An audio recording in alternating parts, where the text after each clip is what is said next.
Un garçon noir sans abri traîne un sac de bois de chauffage à travers la forêt, pleurant, affamé, seul, jusqu'à ce qu'il trouve quelque chose qui glace son sang. Un homme blanc fortuné dans un costume bleu vif, les yeux bandés, battu et attaché avec une corde. Un faux mouvement, et le garçon devient le suspect principal. Mais s'il fuit, l'homme mourra. Ce que le garçon fait ensuite attire la police, une ambulance et un réseau de kidnappeurs au grand jour. Et quand le millionnaire se réveille et pointe le doigt vers l'enfant, le monde entier s'attend à des reproches.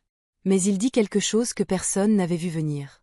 Avant de commencer, faites-nous savoir dans les commentaires quelle heure il est et d'où vous regardez. Commençons. Le garçon s'appelait Kofi.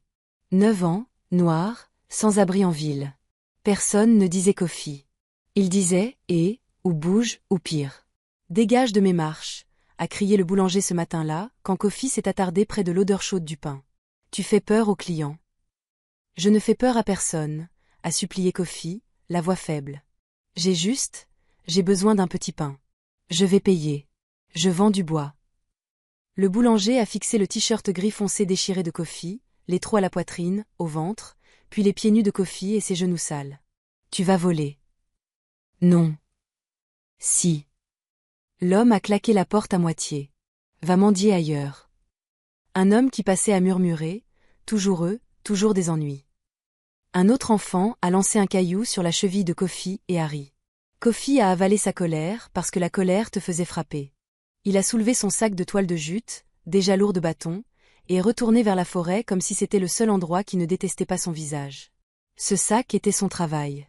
Les bâtons signifiaient du bois de chauffage. Le bois de chauffage signifiait des pièces. Les pièces signifiaient de la nourriture. S'il ne le remplissait pas, il ne mangeait pas. Il gardait la tête baissée pendant qu'il travaillait, cassant des branches sèches, les fourrant dedans jusqu'à ce que la sangle coupe son épaule. Il se parlait à lui-même comme il avait appris à survivre. Ne t'approche pas des étrangers. Ne t'approche pas du vieux campement. Ne t'approche pas. Puis il a entendu une respiration qui n'appartenait à personne. Pas des oiseaux, pas le vent. Un râle humide et peu profond comme si quelqu'un essayait d'aspirer de l'air à travers la douleur. Kofi s'est figé, ses doigts se sont resserrés sur la sangle du sac. Qui est là ? A-t-il appelé, déjà effrayé. Je n'ai rien. Pas de réponse. Juste ce râle à nouveau. Plus proche qu'il ne devrait être. Kofi a fait un pas, puis un autre. Des feuilles craquant sous ses pieds. Un éclair de bleu vif a traversé le sol brun de la forêt. Un homme était allongé sur le dos, blanc, d'âge moyen, cher. Un costume bleu vif, une chemise blanche, une cravate rouge. Déplacé pour les bois, déplacé pour la saleté. Une corde épaisse le clouait dans des boucles serrées, poignets attachés, chevilles attachées. Un bandeau en tissu blanc couvrait ses yeux, tiré si serré qu'il plissait sa peau. Du sang tachait sa joue. Des ecchymoses gonflaient son visage.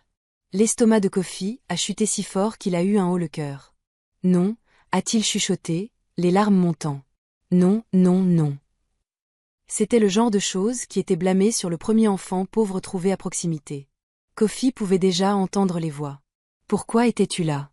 Pourquoi tes mains sont sur lui ? Où as-tu eu la corde ? Kofi a trébuché en arrière, tremblant. Je ne l'ai pas fait, a-t-il dit à voix haute comme si les arbres étaient la police. Je ne l'ai pas fait. La poitrine de l'homme bougeait à peine. Un petit gémissement est sorti. Il était vivant. Kofi l'a fixé, pleurant maintenant, impuissant et en colère en même temps. Pourquoi êtes-vous habillé comme ça ? A-t-il lancé, la voix se brisant. Pourquoi êtes-vous ici ? Vous avez de l'argent. Vous avez un costume. Pourquoi ? Pourquoi êtes-vous allongé ici comme des ordures ? L'homme a fait un autre son, la bouche sèche, les lèvres fendues. Kofi a serré son sac comme un bouclier. Chaque muscle en lui criait « cours ». S'il courait, il restait en vie. S'il restait, il devenait le suspect. Mais la respiration de l'homme a octé, et Kofi a vu le bandeau descendre, appuyant près du nez. S'il glissait, l'homme pourrait s'étouffer. Kofi s'est accroupi, restant à une longueur de main. « Monsieur » a-t-il chuchoté, « pouvez-vous m'entendre » Pas de réponse claire, seulement de la douleur. Kofi s'est essuyé le visage avec le dos de sa main, étalant de la saleté sur sa joue. « Écoutez » a-t-il dit rapidement. « Si je vous touche, ils diront que c'était moi. Ils disent toujours que c'est moi.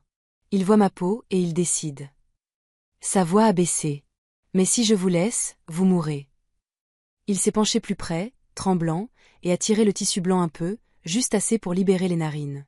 L'homme a aspiré de l'air comme s'il avait été sous l'eau. Kofi s'est reculé brusquement, les mains levées. Je ne vous fais pas de mal. J'aide. Je le jure. Un cheval chuchotement rauque est sorti. Oh! La gorge de Kofi s'est serrée. Je n'ai pas d'eau, a-t-il dit, la frustration perçant. Vous pensez que j'ai de l'eau? J'ai des bâtons. C'est tout ce que j'ai. Il a regardé autour de lui avec affolement. Pas de téléphone, pas d'adulte, pas de signal, juste des arbres et du danger. D'accord. D'accord. Il a attrapé le coin le plus propre du sac de toile de jute, a couru vers une petite flaque, a ramassé de l'eau de pluie boueuse et a pressé des gouttes sur les lèvres de l'homme. Pas beaucoup, mais l'homme a avalé. Kofi a examiné les cordes. Épaisses, de vrais nœuds. Celui qui avait fait ça savait ce qu'il faisait. La corde sur la poitrine de l'homme était si serrée que le tissu du costume se plissait et tirait. Kofi a pressé 2 doigts sous une boucle et a senti combien il y avait peu d'espace. Vous ne pouvez pas respirer correctement, a-t-il murmuré, tremblant. Vous ne pouvez pas. Il a essayé le nœud avec ses ongles. Il n'a pas bougé, il a réessayé, des larmes tombant sur le costume bleu. S'il vous plaît, a-t-il chuchoté. Pas à l'homme, à la corde. S'il vous plaît, donnez-moi juste un peu. Le nœud a bougé d'une fraction. Kofi a tiré prudemment, desserrant une boucle juste assez pour glisser 2 doigts en dessous. La poitrine de l'homme s'est soulevée un peu plus librement. Kofi a expiré fort, presque en sanglotant. C'est tout, a-t-il dit. C'est tout ce que je peux faire sans couteau. Il a regardé le visage meurtri, le sang, le bandeau. Qui vous a fait ça? A-t-il exigé. Parlez. Dites-moi pour que je puisse leur dire. Dites-moi pour qu'ils ne me pointent pas du doigt. La bouche de l'homme a bougé. Un son cassé. Ils ont pris. Pris quoi? A lancé Kofi. L'argent? Ils ont pris votre argent? Vous êtes riche, non? Les gens comme vous ont de l'argent partout. Un autre gémissement. Pas de mots. La peur de Kofi a ressurgi, tranchante comme une lame. Écoutez-moi, a-t-il dit, se penchant près. Je vais courir chercher de l'aide. Je vais amener quelqu'un, mais vous devez faire une chose. Il a avalé. Quand ils viendront, vous direz la vérité. Vous m'entendez? Vous leur direz que je n'ai pas fait ça. Vous leur direz que je vous ai sauvé. L'homme a émis un faible son. Peut-être oui, peut-être de la douleur. Kofi a glissé son sac de toile de jute sous la tête de l'homme pour la soulever du sol. Il l'a fait doucement comme si l'homme pouvait se briser. Puis il s'est levé, les jambes tremblantes. Il a fait un pas, puis s'est retourné, la voix se brisant. Ne mourrez pas, a-t-il chuchoté. S'il vous plaît, ne mourrez pas. Si vous mourrez, ils me blâmeront. Et même s'ils ne le font pas, je saurai que je vous ai laissé. Il s'est essuyé les yeux, forçant l'air dans ses poumons. Je pars maintenant. Restez en vie. Puis Kofi a couru. Il a couru à travers les feuilles, à travers des épines qui ont déchiré ses chevilles, à travers la peur qui ressemblait à des mains autour de sa gorge. Il ne s'est pas retourné. Quand il a atteint la route, il a vu un camion. Et a levé les 2 bras, criant jusqu'à ce que sa voix se brise. Aidez. S'il vous plaît. Il y a un homme dans la forêt attaché. Il saigne. Une voiture a ralenti. Quelqu'un a crié, que as-tu fait? Kofi a crié en retour, tremblant, je ne l'ai pas fait. Je l'ai trouvé. S'il vous plaît, venez juste. Et il a continué à crier parce que cette fois le silence les tuerait tous les 2. Le premier conducteur ne voulait pas sortir. Fenêtre entr'ouverte, voix tranchante. Où est l'homme? Kofi a pointé, sanglotant. Dans la forêt, costume bleu, corde, s'il vous plaît. Tu l'as touché? Non, a crié Kofi. Je l'ai trouvé comme ça. J'ai juste soulevé sa tête et tiré le tissu pour qu'il puisse respirer. Le conducteur a fixé le t-shirt gris foncé déchiré de Kofi et ses pieds nus. Ne cours pas, a-t-il averti, décidant déjà ce qu'était Kofi. Il a composé les urgences. Plus de voitures se sont arrêtées. Une femme a chuchoté, appelé une ambulance. Un autre homme a ajouté, et la police. Kofi a tressailli. S'il vous plaît, je n'ai pas. Mais les adultes poussaient déjà à travers les arbres, suivant l'enfant qui pleurait et en qui ils n'avaient pas confiance. Ils ont trouvé l'homme étalé sur des feuilles sèches, costume bleu vif, cravate rouge, corde épaisse mordant sa poitrine, bandeau blanc noué serré, sans sécher le long de sa pommette. Un adulte a juré, c'est un enlèvement. Les sirènes sont arrivées rapidement. Les ambulanciers se sont précipités en premier, coupe-câble prêt. La police a suivi, les mains planant près des menottes. Un officier a saisi le poignet de Kofi. Tu restes. Kofi a sursauté, terrifié. J'ai amené de l'aide. J'ai amené de l'aide. Où as-tu eu la corde? Je n'ai pas de corde. Alors pourquoi es-tu ici? Parce qu'il respirait, a crié Kofi, la voix se brisant. Parce que personne d'autre n'était là. L'officier a resserré sa prise. Surveille ton ton. Un ambulancier s'est agenouillé sur l'homme. Monsieur, pouvez-vous m'entendre? Elle a coupé le bandeau, assez pour libérer ses yeux. L'homme a cligné des yeux, la paupière enflée tremblant. Des ecchymoses violacées sur son visage. Kofi a haleté. Ils l'ont battu. L'ambulancière a glissé ses doigts sous une boucle de corde. Nous devons desserrer ça. L'homme a toussé, la gorge rauque. Oh non, a pressé l'ambulancière. Grant, a-t-il râlé. Grant Aldan. Une radio de police a crépité. Un autre officier s'est raidi. Aldan comme dans Aldan Capital. La main de l'officier impoli s'est desserrée sur Kofi sans le vouloir. Le regard de Grant a dérivé, puis s'est accroché à Kofi comme une ancre. Où est le garçon? Il est ici, a dit un officier. Nous l'avons trouvé avec vous. Grant a forcé l'air à travers la douleur. Il m'a sauvé. Silence. Puis l'officier impoli a lancé. Sauvé? Comment? Grant a avalé. J'étais déjà attaché. Le bandeau glissait. Il l'a tiré pour que je puisse respirer. Il a soulevé ma tête. Il a couru chercher de l'aide. Kofi a sangloté fort. Répétez-le, s'il vous plaît. L'officier a lâché le poignet de Kofi comme s'il le brûlait. D'accord. D'accord. Ils ont roulé Grant vers l'ambulance. Un autre officier a bloqué Kofi. Parents? Je n'ai pas de maison. Kofi a fixé la terre. Nulle part. Alors tu viens jusqu'à ce qu'on règle ça. La panique de Kofi a explosé. Non, il vient de dire. Grant a levé la tête, combattant les sangles de la civière. Ne le tenez pas comme ça, a-t-il râlé. C'est un enfant. Monsieur, restez immobile, a averti l'ambulancière. Grant a regardé directement l'officier.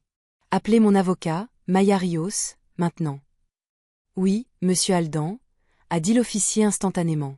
À l'hôpital, l'histoire est sortie par morceaux. Grant inspectait un terrain avec un chauffeur et un garde de sécurité. Un SUV noir les a coupés sur un chemin de terre.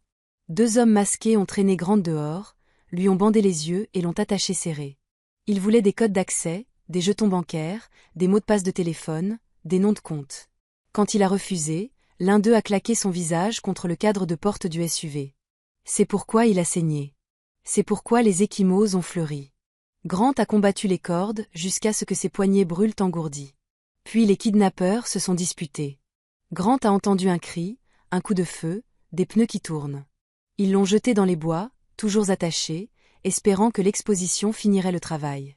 Kofi a attendu à l'extérieur de la chambre, gardé, l'estomac vide, les mains tremblantes. Une infirmière est passée et a murmuré « Pauvre bébé ». Mais personne n'a demandé s'il avait mangé. Des heures plus tard, Grant est apparu en blouse, bandé, un œil enflé fermé. Il a marché vers Kofi de toute façon. Kofi s'est recroquevillé. « Vous êtes riche? Il vous écoute. S'il vous plaît, dites-leur que je ne l'ai pas fait. » La voix de Grant était basse, stable. « Je l'ai fait. Tu es innocenté. » Kofi a cligné des yeux, ne croyant pas, alors je pars. Grant a regardé ses pieds nus. Partir ou, Kofi? La bouche de Kofi s'est ouverte. Aucune réponse n'est venue.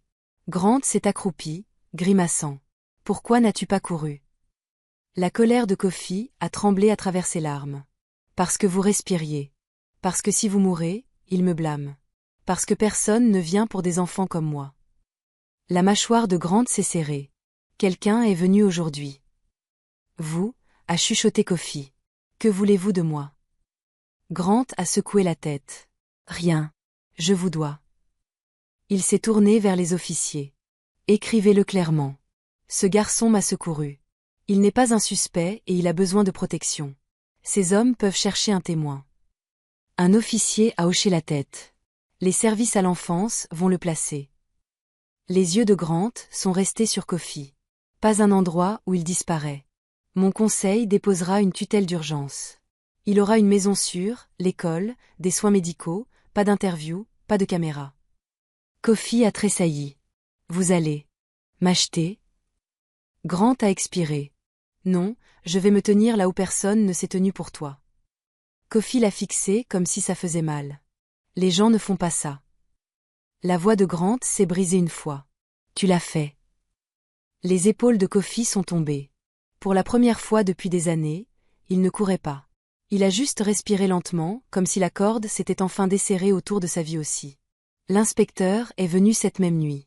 Monsieur Aldan, nous avons trouvé votre chauffeur, a-t-elle dit, vivant, secoué. L'œil valide de Grant s'est aiguisé. Et le coup de feu? Ce n'était pas aléatoire, a-t-elle répondu. Votre homme de sécurité, Dwayne, s'est défendu. Dwayne avait été poussé dans le SUV avec les mains attachées par des serre-câbles. Quand les kidnappeurs se sont arrêtés pour discuter des mots de passe, l'un d'eux a laissé tomber son pistolet sur le tapis de sol. Dwayne l'a poussé sous son talon, a cassé le serre-câble contre la ceinture du siège jusqu'à ce qu'il se fende, puis s'est élancé. Le coup qu'il a tiré a traversé la porte ouverte et a touché le conducteur à l'épaule. C'était le coup de feu que Grant avait entendu. Panique, pas exécution. Les kidnappeurs se sont écrasés dans les arbres, ont traîné Grant dehors et l'ont jeté attaché, pensant que Dwayne saignerait jusqu'à la mort. Il ne l'a pas fait. Il a rampé jusqu'à une route de service et a fait signe à un fermier, donnant à la police la plaque partielle du SUV et le tatouage qu'il avait vu sur le cou du tireur. Au matin, les détectives ont tracé le véhicule jusqu'à une location volée, puis jusqu'à un motel au bord de l'autoroute. Un kidnappeur s'est présenté aux urgences pour la blessure à l'épaule.